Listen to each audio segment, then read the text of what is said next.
Now, in the last lesson, we talked about how you can take your photographs and create interesting graphic elements out of them and make an interesting layout. And in this lesson, we're going to take it a step further and take your photographs and give them a kind of cool illustrated look to them, almost look like they were drawn or even painted.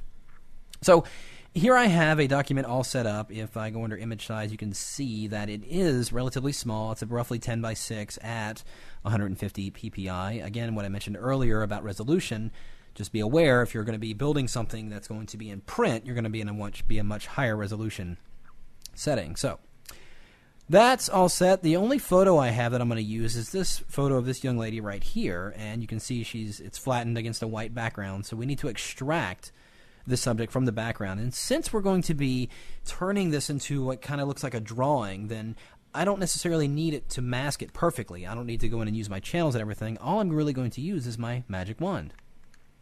And I'm going to leave it at roughly 33. I believe 32 is the default. Roughly in that area, that's okay. And I'm going to leave contiguous here checked off because I want it to select all the white area, which obviously in this case is going to be the background. But when I click and select, you'll notice it gets some of the white areas inside her face here as well. So let's take care of that. I'm going to go under the select menu and go to inverse. So it selects just the object. And let's go ahead and remove part of these areas. I'm actually going to take my lasso tool and holding down the shift key, I'm just going to draw around those areas and you'll see it adds it to the currently selected area. So with it selected, I'm going to press Command or Control J, and you'll see that pops that on its own layer. As you can see, looks pretty good, so we can now move it. What I'm going to do is grab it inside the document here and drag it up to the name of my working file, and we'll just go right down here and release, and there it places it inside the document. So we've got my image in here. Let's create how the document's going to look. Well, I'm going to go ahead and deactivate that layer for the moment, and let's select the background layer. And we're going to go into the foreground color swatch and click on it and open up the color picker. And I've already got the color that I'm going to use selected here, as you can see. And all you have to do is enter the RGB numbers here, these 219, 177, and 87. And you'll get that same color. And we'll click OK. I'm going to press Option Delete, that would be Alt Backspace on a Windows, to fill that background with that color. I'm going to go ahead and create a new blank layer above that one. And I'm going to press Shift Delete. And we're going to use 50% gray here. I'm going to click OK. And what we want to do here is kind of give our image a texture. If we're going to make it look like a drawing, it's going to sell the fact a little bit better if you have it on a texture that it's actually been drawn on. And you can certainly use any texture you like. I am actually going to go into the filter menu and here go to texturize, or go to texture rather, to texturize. Or into the texturizer rather. And for the sake of time, I could go in and choose all different types of textures, but I'm just going to go ahead and select this canvas. And I'm going to go ahead and leave these settings at 125% and the relief at 10, and the top I'm going to go ahead and, or the light direction, I'm going to go ahead and leave set to top. I'm going to click OK, and it applies that to that layer. Now the reason I wanted to do this on its own layer is because I want to have all my other graphic elements in between the background color and the texture layer. So I'm going to move this to the top of the layer order, and I'm always going to keep it there no matter what I add to this image. So let's go and move that up there. So now let's change the blend mode of this layer. I'm going to go ahead and change it to overlay.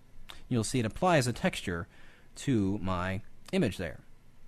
Well, if I go ahead and activate that photograph that's now in between those layers, you'll see that it's picking up that texture. If I move it around, it's still picking up the texture. Everything looks good. So now we can process this photo so it can look like a drawing. Let's scale that in a little bit.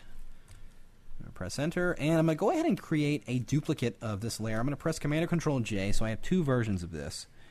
And I'm going to remove the color information from this layer really quickly by pressing Shift Command U. That would be Shift Control U, and it will basically desaturate the image there, as you can see. Now with that layer still selected, I'm going to go into the filter menu down here to Stylize, Find Edges. That would be Find Edges, not Glowing Edges. Stylize, Find Edges, there it is. And what that's going to do is pretty much give me almost like a drawing effect. You can see it's giving me some really dark lines and everything like that. Now, I'm going to blend this with my image by simply changing the blend mode from normal to multiply, and that will only show the dark areas, basically giving me my sketch lines. So that'll be my sketch layer. So let's reselect this original layer, and as we did before, we're going to remove the color information. I'm going to press Shift-Command-U, and it will change that. And here's where we're going to play with the blend modes. And again, the blend modes are going to vary depending on what color background you're working on. So I'm going to try, let's see what color burn does. Probably a little much. Linear burn might be a little bit more what I'm looking for. I think that's going to work for me. But I want to lighten it up. I'm going to bring up my levels, and since I know I'm doing this for an effect, and I'm not necessarily correcting the image, I can apply the levels directly. Ordinarily, I'd probably use a adjustment layer. But in this case, I'm just going to press Command or Control L, and let's just lighten these areas up a little bit. Just to give it a little bit more detail, because it looked a little dark before. So let's just lighten that area up a little bit. And I think that will work. Now I'm going to apply one more effect to this. I'm going to go into the filter menu and go to Artistic, and we're going to go to Poster Edges. And this is going to be a very subtle effect. You can see I'm going to keep the edge thickness to 0, the edge intensity to 1. You can see the big drastic change it makes there. And I'm going to leave the posterization all the way to 6. So let's go ahead and click OK there, and it applies that effect. It's very subtle, but it is there. Now, let's reactivate both layers, and the next thing we're going to do is actually put a mask on both of these layers. So I'm going to hold down my Option key because I want the layer mask when I apply it to hide it first, and then we're going to paint it back in later. So I'm going to hold down the Option key, on PC the Alt key, and I'm just going to click the layer mask icon for this one, select this layer, holding down the Option Alt key, and we'll click a layer mask for that. So we have layer masks applied to each layer. So let's reselect the original image layer here, and I'm going to highlight the layer mask. Notice we're working directly on the layer mask, not the image itself. And we're going to go over and grab our brush tool. And let's get a very, very soft edge brush here. We'll get that 200 there. Making sure that we're painting with white, because we want to paint the white to reveal the image. And I'm just going to go in here and just start painting. Well, you can see my pressure sensitivity is on, and I don't want it to be. So let's go ahead and uncheck that in the shape dynamics. And let's go in here and start painting this image in. So I'm going to make my edge brush a little bit harder. I'm going to hold down the Shift key and hit my right bracket a couple times, and it will give me a little bit harder edge brush. There we go. And I'm just going to brush in certain areas here. Let's make that a little bit softer. Just brush in parts of this image. And it might be coming a little too harsh, so I can simply drop the opacity a little bit, and that will allow that texture to show a little bit better. Let's actually take this to about 85. I think I'm going to modify those levels a little bit, and that's the really cool thing about working with design is that you're not necessarily destroying it, you're just making it better. So if I push the gray slider in here a little bit, it's going to bring out those darker areas quite a bit more and make it look more like a drawing. I think that's what I'm going for right there. Okay. So let's paint in, back on that layer mask, let's paint in a few more areas here. Now, we're going to select that drawing layer. This is that layer right above it. We're going to select the layer mask on that. But now we're not going to paint it in like we did a moment ago. We're actually going to use something really cool. We're going to use this smudge tool, which is grouped right in here with the blur tool, if you just select smudge. And we want to get a really kind of spattery, scattery looking brush, like the one I had selected there. And just go into any of your scatter brushes and just select one. Let's grab, well, let's go ahead and use the one I've got here. So any one of these scatter brushes will do. And once you've got it selected, again, making sure we have the smudge tool selected, go in here into the options and make sure the strength is set pretty high. Not to 100, but let's keep it relatively high at about 90. And check on the finger painting. And this is really cool. It's going to give you kind of a way of brushing in that drawing layer, but not doing it so much at a brush will just bring it in as a whole. This will kind of give you a way of scattering it. And the way finger painting works is you paint, and then you smudge it around without releasing your mouse. So I'm just going to click and drag, and it's just going to bring in various parts of the drawing. All I'm doing is just clicking and dragging. If we Option or Alt click on the layer mask, this is all I'm doing. I'm just clicking and smearing that white in there. And that's what's making it visible is through those little varied white areas. So Option, click back on that, and that's how I'm bringing those areas back in. I'm just clicking and smudging the paint in. Kind of a cool way to bring that in, very subtle ways. See how it's just bringing in parts of it here and there? Just to give it a little bit of a drawing detail there. And now I'm going to do the same thing on this layer that we've got right here with the actual drawing. I'm going to get my brush again. I'm going to make that brush a little bit harder. I'm going to Shift right click, or right bracket rather, and just give this a little straight edge at the bottom of that area there. Because again, on that layer mask, we're going to use that same smudge tool and just give this kind of a smearing like it's a drawing. But before we do that, let's turn off the finger painting. We don't want it laying down any pixels while we're doing this. All we're doing is smearing the edge, this hard edge of that mask, to give it more of a drawing look there. Almost like it was drawn with markers or something like that. Pretty cool. Let's bring those areas in there. Maybe we can go up here and do some scattering there. But now it's starting to look like a little illustration. Just going to put this area in there. And you can just, depending on how much you want to reveal, just go in here and paint on areas you want to see or you don't want to see. Really, really cool. So let's see what it does. So that's doing it to a photo. Let's do it to a quick letter, actually. I'm going to take my text tool, and I'm just going to type X. And we can't see it because it filled with the same background color. So let's go ahead and bring this up, and we'll Option Delete, fill that with black. And I'm going to press Command or Control T to go ahead and free transform. Let's bring this up to size.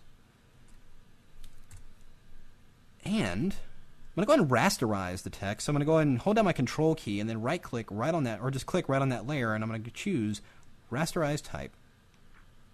Now let's lock the transparency, and under the Filter menu, I'm going to go to Render Difference Clouds. And I'm going to press Command or Control F to reapply that filter about 4 or 5 times. It starts to get a weird kind of scatter look in there. Then, keeping that transparency locked, we're going to go into the Filter menu again, and this time go to Blur and do a Motion Blur. Keep it relatively small. Let's do about 50 pixels. I think should do well. And we'll click OK. Next, we're going to go into the Filter menu and go back to that Stylize, Find Edges. And just like we did before, we're going to change the blend mode. Let's do Color Burn in this case and see what we get. It's not bad. I'm going to bring out those areas inside the letter. I'm actually going to use levels to modify that, so let's make that darker. There's those areas in there that we created with those filters. And it just gives it kind of a scratchy look, like it was either stamped on there or drawn in some way. And let's click OK. You can cycle through blend modes, see what kind of different things you get. It shows it up a little bit more there. We can drop the opacity. So it looks like it was a hand-drawn X, maybe with some shading in there. We can enhance that look by perhaps going and grabbing our brush tool. And let's get a really small brush. So let's get a number 1. Let's paint in here and see what we got. Let's make sure the shape dynamics are off because I am using a tablet. So I've got the brush tool set to a number 1 pixel. So let's just paint in there. Or actually, let's create a new layer. No, I want to paint directly on the layer, but the reason I'm not seeing it is because the transparency is still locked. Just click on that to unlock it, and now we can draw on that layer. So let's take that opacity up to about 75%. And all I'm going to do is just make some trace lines or guidelines as if this was a drawing. I'm just going to go down right here to the bottom of the letter, just hold down my Shift key and drag left to right a couple of times. And we'll do the same thing up top. I'm just going to click, hold down the Shift key, drag left to right a few times, and get some lines in there. Just get, let's do a box here. Hold down the Shift key, drag down. Gives me like architectural lines, like this was an actual drawing that somebody was trying to create or something like that. But I think you get the idea of how you can take photographs and even graphic elements and give them an illustrated look to look like they were hand-drawn. And, of course, changing the texture. Remember, that texture is on its own layer, which means we could try another texture. I can Shift-Delete and fill that with gray again. And let's do another texture. Let's go into that texturizer. And that's the cool thing about it being on its own layer is that you can try something different. Let's see what burlap would look like. Set the relief low. Let's do top right. Click OK. And it looks a little interesting there. One last thing I want to do is... Here's another effect when you get around to finishing it. It looks kind of unfinished because it almost doesn't frame it in very well. Well, create a new blank layer. Make sure it's underneath the texture layer. And again, press Shift-Delete and use 50% gray to fill. Then, go into the layer styles right here, and we're going to choose Inner Glow. Now inside here, we're going to choose a color similar to that background. Let's get something of an orangey color, or just yellow color there. That's for the color. Set the blend mode to multiply. And the opacity, we're going to leave at 75 and increase the size a lot. You'll notice how it's starting to come in there. It looks pretty cool. But it's not blending with the background. Just simply go up into the blending options here and drop the fill opacity down to 0. Now you're seeing that. Let's go ahead and increase the opacity. So now you're seeing a kind of a vignette that's burning in there and giving me a very interesting effect. We could try a different blend mode. Color burn may do something. That's a little too bright. I think I like multiply. It makes it very subtle. So we'll go and click OK, and now it frames it within there. Again, it's on its own layer. So that's a cool way of creating illustrated effects with your photos, along with the graphic effects in the previous lesson. Cool stuff.